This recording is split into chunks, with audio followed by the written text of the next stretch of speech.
কাৰণে আজি খাচী মাংস 1.5 কেজি আনিলোঁ। খাচী মাংস কলা বজাৰৰ পৰা।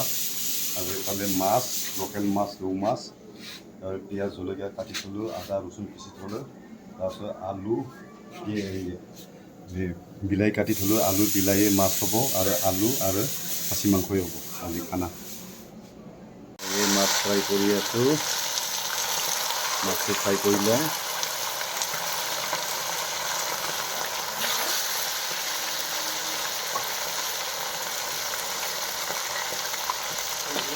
এতিয়া দি দিলোঁ মাছ বনাবৰ কাৰণে।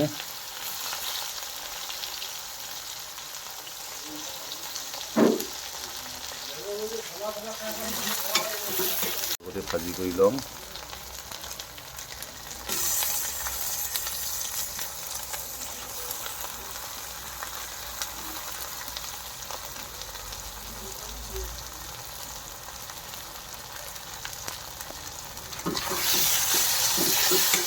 লগতে আলু দিলোঁ বিলাহী ভাজাত মাছৰ কাৰণে।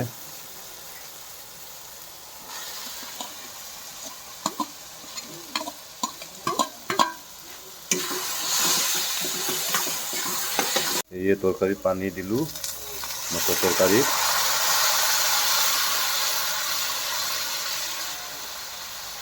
দিলোঁ মাছ তৰকাৰীত, বিলাহী আলু মাছ, লোকেল মাছ। আজি কিন্তু বনোৱা ধুনীয়া হৈছে দেই, খাবলৈ মজা লাগিব কিন্তু তৰকাৰীটো, মাছৰ তৰকাৰীটো, লোকেল মাছ। খাচী মাংস বনাবৰ কাৰণে পিঁয়াজ জলকীয়া আদা ৰচুন তেজপাত পূৰা ভাজি লৈছোঁ মই মাংস বনাবৰ কাৰণে।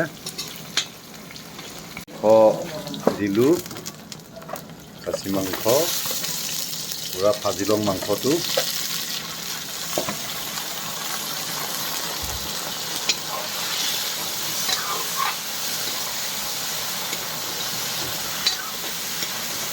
মাংস ভাজা আলু দিলোঁ, পূৰা ভাজি লওঁ মাংসৰ লগত আলুটো।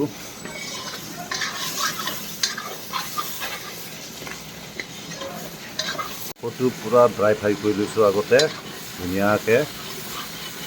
এই ফ্ৰাই কৰি আছোঁ মই। মাংসত পানী দিলোঁ মই।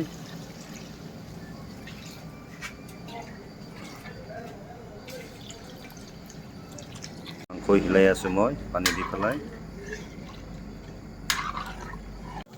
খাচী মাংস বনোৱা মোৰ হৈছে এতিয়া প্ৰায় পূৰা গ্ৰেভি হ'ব, আৰু অলপ শুকাই দিম পানীটো, পূৰা গ্ৰেভি হ'ব। আজি বনোৱা কিন্তু ধুনীয়া হৈছে দেই, খাই কিন্তু বহুত টেষ্ট লাগিব খাচী মাংস। এই মাংস পূৰা খাচী মাংস।